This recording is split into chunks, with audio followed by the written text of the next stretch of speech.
বউ কখন ঘুম থেকে উঠবে শ্যামল? এবলা উঠবে নাকি একবারে ঘুমিয়ে টুমিয়ে সে ওবলায় উঠবে?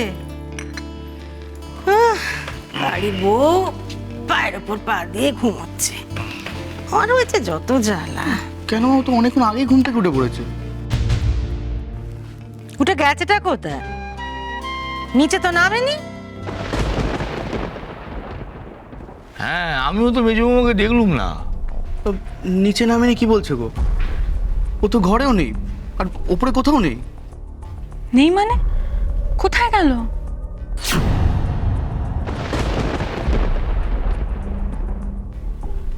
দাঁড়াও, আমি ফোন করে দেখছি।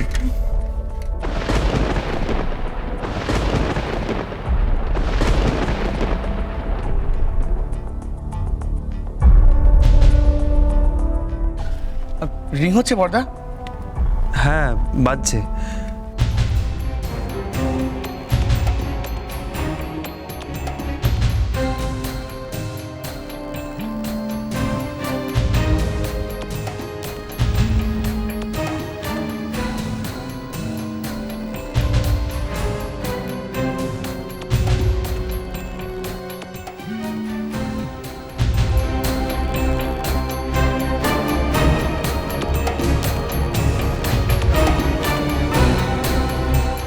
কি রে, ধরছে না?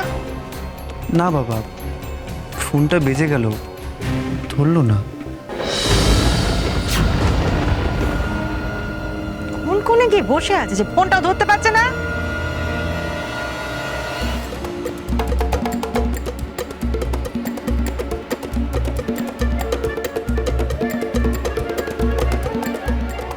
কাকুলির চটিও এখানে নেই, তার মানে ও কোথাও বেরিয়েছে।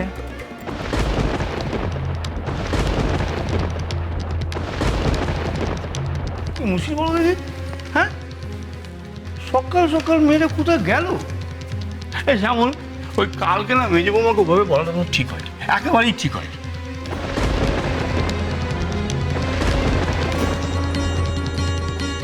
বেরিয়ে যাও, দূর হয়ে যাও এখান থেকে। আমি না জীবনে তোমার মুখ পর্যন্ত দেখতে চাই না।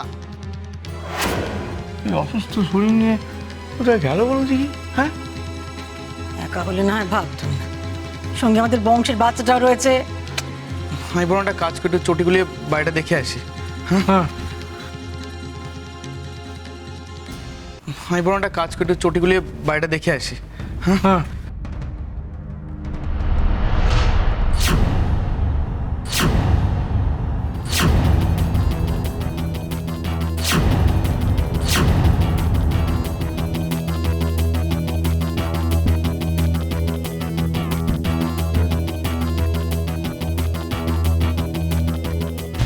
কি ব্যাপারটা কি তোমার?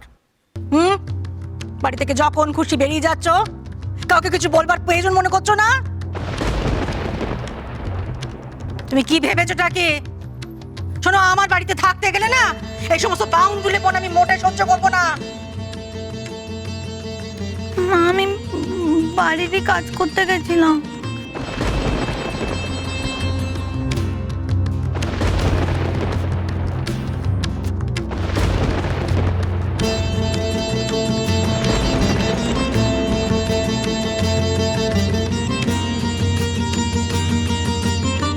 মা, আপনার সীতাহারটা এটা আনতে আমি বাপের বাড়ি গেছিলাম।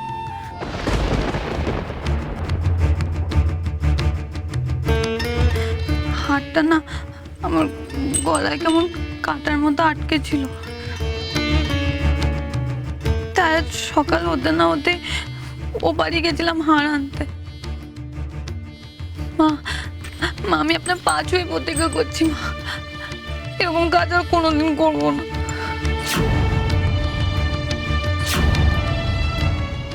কাকুলি এতদিন এই বাড়ির লোকজনকে ভুল চিনেছে, মা।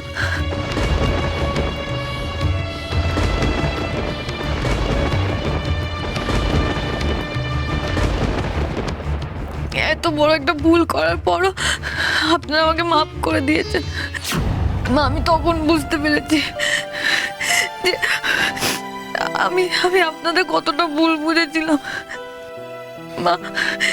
এত বড় একটা দোষ করার পর আপনারা তো আমাকে জেলে দিয়ে আসতে পারতেন, কিন্তু আপনারা দেননি মা।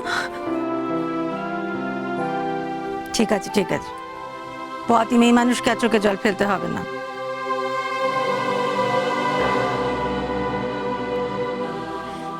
আমি তোমাকে শেষবারের মতো মাফ করে দিলাম।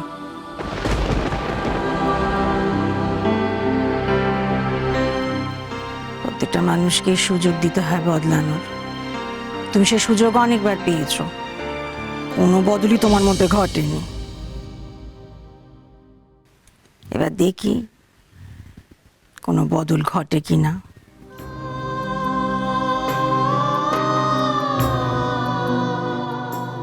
মা, এবার আমি সত্যি সত্যি বদলে গেছি, মন থেকে বদলে গেছি। এক ছাদের নিচেই তো থাকবো, দেখবো কতটা বদল হলো তোমার।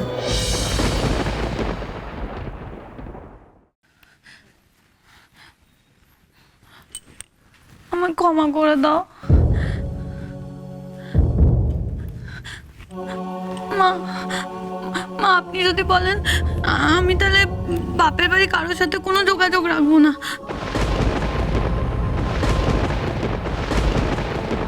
সত্যি বলছি, এটাই হবে আমার কৃতকর্মের শাস্তি। তুমি যে নিজের ভুলটা বুঝতে পেরেছো এটাই অনেক, আর কোনো শাস্তির দরকার নেই। ঘরে যাও, কাপড় বদলে নিচে এসো, যাও।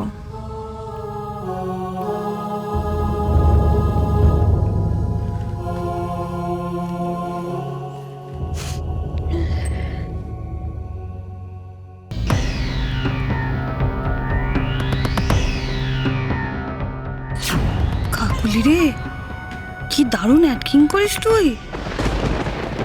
কারোর বোঝার সাধ্য নেই যে তুই সব মিছিমিছি বলছিলি। আজ যা শুনে এলাম তা যদি সত্যি হয় তাহলে তো খেলা জমে যাবে। আমি সাত সকালে তোমার কাছে ছুটে এসেছি মা, ওই সীতা আড্ডার জন্য। প্লিজ মা, ওটা ফেরত দিয়ে দাও না মা। আচ্ছা ওটা কি করে দিই বলতো, তাহলে জামাই বাবাজিকে আমি কি জবাব দেবো? দূর বাবা, ছোট মেয়ের বিয়ে বাঁচানোর জন্য তুমি বড় মেয়ের বিয়ে ভাঙবে নাকি? ও মা, আমি আমার শাশুড়িকে কি জবাব দেবো? ওটা ফেরত দিয়ে দাও। ঠিক আছে, দিচ্ছি। শোন, তুই ওই টাকাটা যেভাবে হোক জোগাড় করার ব্যবস্থা কর, বলে দিলাম। ওহো, তোকে তো আসল কথাটাই বলতে ভুলে গেছি। আসলে আমিও প্রথমে ঠিক মতো জানতাম না। ওই কেকাটা জানিস তো সবকিছু লুকিয়ে গিয়েছিল।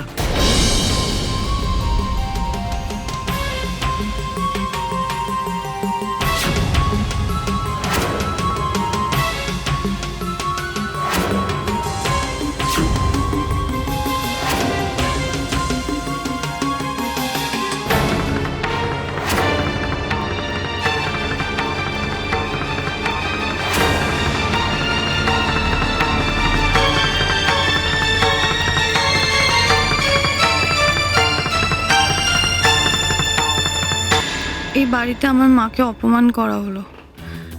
আমার বর আমায় বাড়ি থেকে বের করে দিতে গেল। আমার চোর বদনাম মাথায় নিতে হলো। এর একটা ঋণও কাকুলি রাখবে না।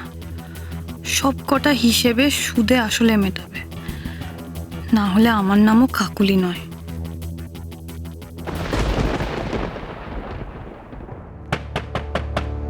এখন আবার কে এলো? হ্যাঁ, আমি দেখছি বাবা।